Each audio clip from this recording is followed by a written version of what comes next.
Chapter 15. Jane's room. The door to Jane Birkin's room was different from the others. Not newer, not older, just untouched. The paint was still smooth, the brass handle still warm-toned despite the salt in the air. It felt like a door that had been closed gently, not abandoned. A door someone had intended to return to. This room had known love and happiness. Its joy still lingered in the air. It smelt like August. It smelled of coastal camellias and blue-pink hydrangeas. Nesrine paused before opening it. Arthur stood behind her, silent, sensing the shift in the air. The house had grown still again, not tense, not hostile, but watchful, as though it understood what lay beyond the threshold.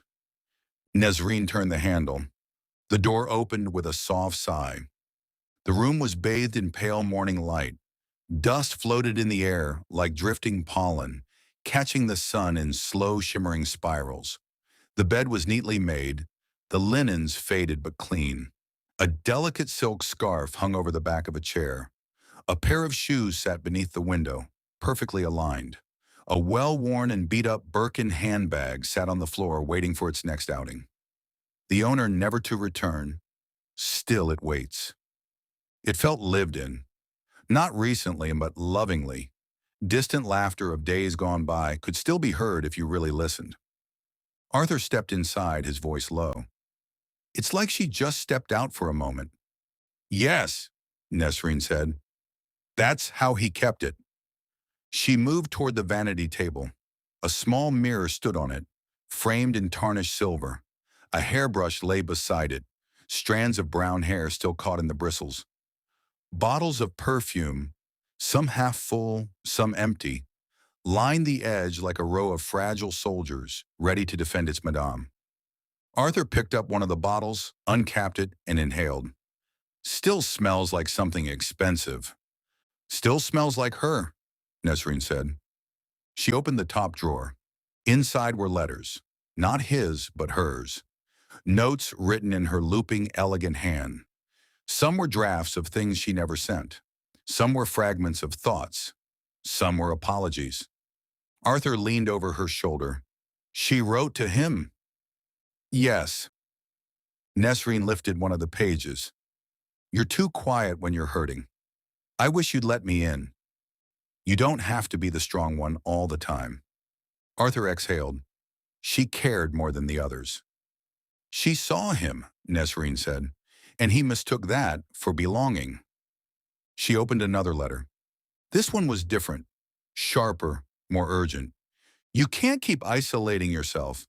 They don't understand you the way I do, but you can't expect them to. They're not inside your head. Please come back before you disappear completely. Nesrine closed her eyes briefly. Arthur watched her. She tried. Yes, Nesrine said, but she couldn't save him, and when she left the house, he lost the only anchor he had. She placed the letter down gently. Arthur moved toward the wardrobe.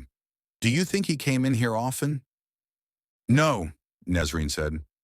I think he came here only when he needed to feel real. Arthur opened the wardrobe door.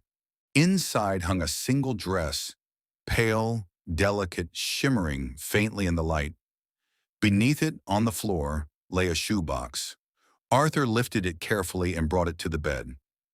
Nesrine sat beside him as he opened it. Inside were photographs. Not the group photographs from the study, not the terrace snapshots. These were different. These were of him, taken by her. Arthur's breath caught. She photographed him. Yes, Nesrine said softly. She saw something in him the others didn't. The photographs were intimate in their quietness. Him reading on the terrace, him sketching in the cellar doorway, him looking out at the sea with a faraway expression. In some, he looked almost handsome. In others, unbearably lonely, as though he belonged in an Edward Happer painting. Arthur held one up. He never knew she kept these. No, Nesrine said. If he had, he might have lived. The room seemed to tighten around them, the air thick with the weight of what could have been. Arthur placed the photographs back in the box. So this is the truth. Yes, Nesrine said.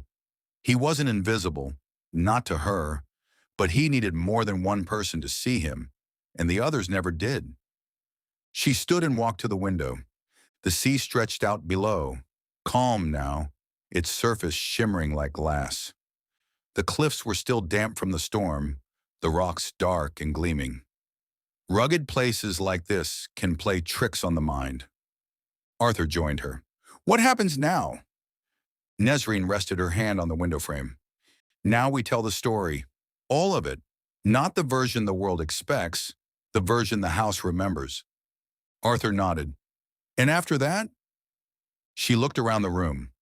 The bed, the vanity, the wardrobe, the shoebox of photographs. After that, she said, we let him go. The house creaked softly as though releasing a breath it had held for years, and Nesrine Boudaoud, standing in the quiet heart of Jane Birkin's room, felt the final piece of the story settle into place. Not closure, not peace, but truth.